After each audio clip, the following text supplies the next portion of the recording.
I want to mention briefly here the extensions. Nikola Jokic, we have to lead with him. The richest contract in NBA history for one of the most soft-spoken guys in the league. Back-to-back MVP. He got paid 5 years, $264 million. What's your take on that deal? If there's one guy who's worth it, right? Like if you're the Nuggets, you get the guy who's carrying you in the playoffs and on the court. He's also the guy selling your jerseys. And like you were mentioning this earlier with Zion, it's a business. At the end of the day, you're selling tickets, you're selling sponsorships, you're selling TV rights deals and all this. Jokic moves that needle, right? In Denver, he is the market. So like, you pay him the max you can. And if the two-time MVP isn't the guy deserving of the richest contract in NBA history, who is? Like, it was a good deal all around, and I think it ages well. By the way, some of these contracts, by the way, it's interesting. Some of these big contracts that are going out, and people are like, well, 4 or 5 years. The TV rights deal is up. In new deal will kick in the 25-26 season, and it's expected to, I've heard lately, more than double. Right.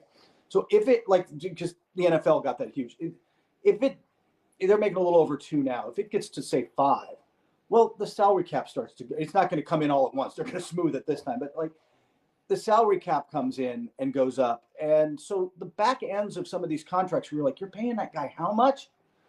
The teams are like, yeah, the salary cap's going to be going up. It's not going to be as painful on us as you think.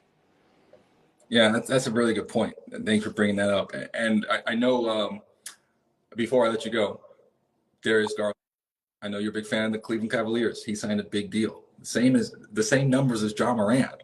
5 years, $183 million, worth up $231 million. He made his first All-Star team. What do you think about that one? Does that improve Cleveland's fortunes? They kind of had to lock him up, and they're betting on him taking another step forward, I think, right? Like he took a big step last year. I would be surprised if Colin Sexton is back at the end of the day. Like, I'm not sure where he'll be playing, but he'll get a chance somewhere. But Darius Garland and Evan Mobley are the future, and maybe with Jarrett Allen next to, is kind of the third guy on it.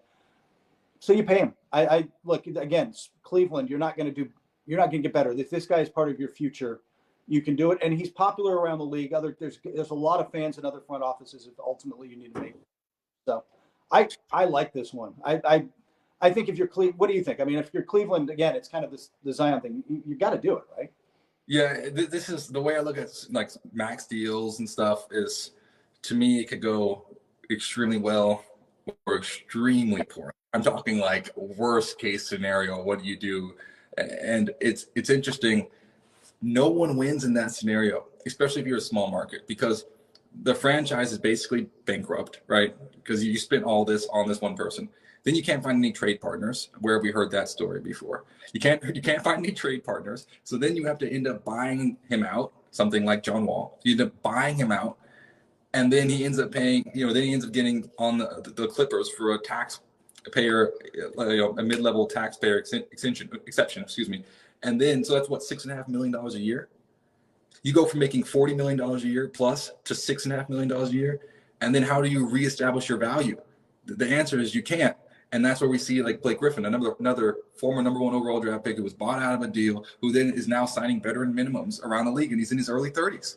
So to me, these max deals, I understand they're a necessity, but at what cost to the franchise and to the player? Like that basically, if it doesn't work out well, that's the peak of your earning potential for life. Can you name another career where you're going to make, millions of dollars per year like this? So like that's basically it. So to me, it's I think some of these like issuing out max deals, I understand why you have to do it, but I just think they should exercise more caution.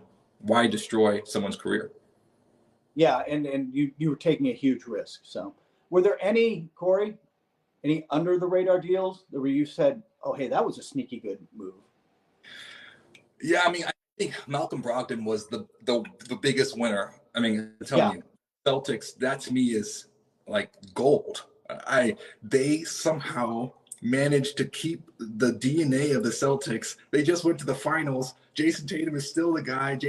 Everyone's still there, and they added him, who is one of those guys who's like, like a Tobias Harris, like he's kind of that level of guy where he's a great number 3, and like a Drew Holiday. Like, so the fact that the Boston Celtics did that and retained everything is it's miraculous. So to me, that they won free agency so far. And then whatever happens with this Kevin Durant thing, that is also the biggest storyline for me. But that Malcolm Brogdon thing, as soon as I saw that, I'm telling you, Kurt, I was like, it's over.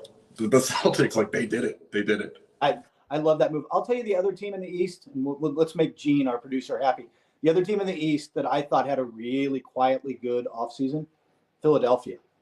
Because when you look, they haven't, as of us talking, they have not yet announced the deal with James Harden, whatever the extension will be. There will be one. That'll get done. He's not going somewhere else. I mean, that's exciting for a lot of Philadelphia fans, I'm sure. But better than that, they went and got players around their stars now that are better built for the deep playoff run. They got PJ Tucker. They paid a 37-year-old 3 years, $10 million a year, $3 million at 37. They went and got Daniel House, who is sneaky, quiet, good. Not a name maybe a lot of fans know. He is perfect for them. They traded for DeAnthony Melton in all these deals. These are the kind of guys who are going to be able to play minutes for them deep into the playoffs, who are two-way guys, so that they're not stuck. Remember last year they got deep in the playoffs, and you and I talked about it. They got to the Matisse Thybulle conundrum of, well, we need his defense, but they completely help. He mucks up our offense because everybody can help off of him, right? Like, what do we do with this? Now you've got two-way guys. You better not help off PJ Tucker in the corner. Melton can get to the rim. Suddenly they've got better depth to go around Harden and Embiid, and I think that they took a step forward. I think that I don't know that they're going to be much better in the regular season, but I think they're a much more dangerous playoff team now. I'll believe it when I see it, Kurt. To me, this reeks of Houston 2.0. Yeah. And I watched that. I don't know how many stars I've seen cycle through that Rockets era, and it did not. That was one of those things last year. Talking about Kevin Durant, I am interested to see where this lies. Remember when we saw James Harden force himself out, like, we thought that would be the biggest deal, ever. We thought this is going to change the fortune of someone in the franchise. This is going to be it. This is going to be like, he's one of the most creative and innovative players ever to play. This is like huge. And what happened? It ended up not being a very big deal, which is shocking. Like, it's shocking for a player of that caliber to go to that team and nothing really happens. And that's kind of my fear with the extension, and also with Kevin Durant. Like, is it as big of a deal as we're making it seem, or is it going to be like James Harden last year? We shall see.